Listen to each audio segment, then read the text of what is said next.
Le ratel ou le blaireau de miel est un petit carnivore de la famille des Mustelidae. L'adulte et le jeune sont noirs sur le ventre, les pattes, la queue et la partie inférieure de la tête jusqu'aux yeux. Sa peau dure peut tolérer les morsures, les piqûres de guêpes ou les piquants de porc-épic. Le ratel a des griffes d'environ 4 cm de long à l'âge adulte, ce qui ne l'empêche pas de s'attaquer à des proies de sa taille, comme les porc-épics ou les lièvres, et même beaucoup plus grosses que lui, comme les gnous ou les antilopes. Il n'hésitera pas à se battre avec un lion. Ouais, le lion, le roi de la jungle. Et il pourra combattre une hyène ou un guépard pour se protéger ou défendre l'un de sa famille. Même les grands carnivores comme les lions et les léopards n'essaient pas de le manger, car il est connu par sa force et son agressivité.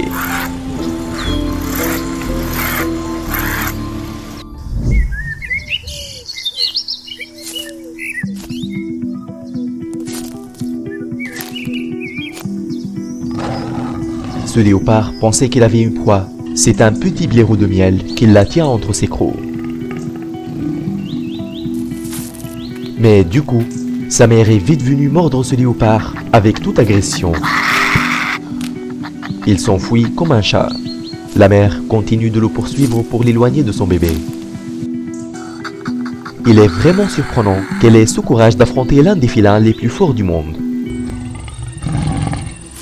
Dans une autre scène, le ratel se retrouve au milieu d'un troupeau de lions.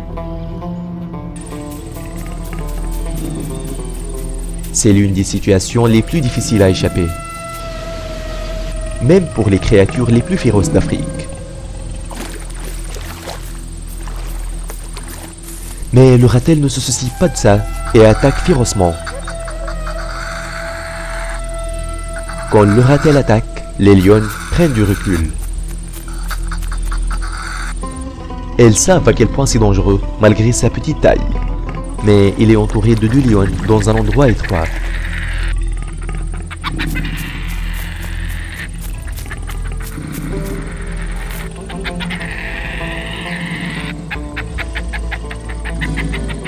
L'une des lionnes l'a attrapé. Il est pas chanceux aujourd'hui.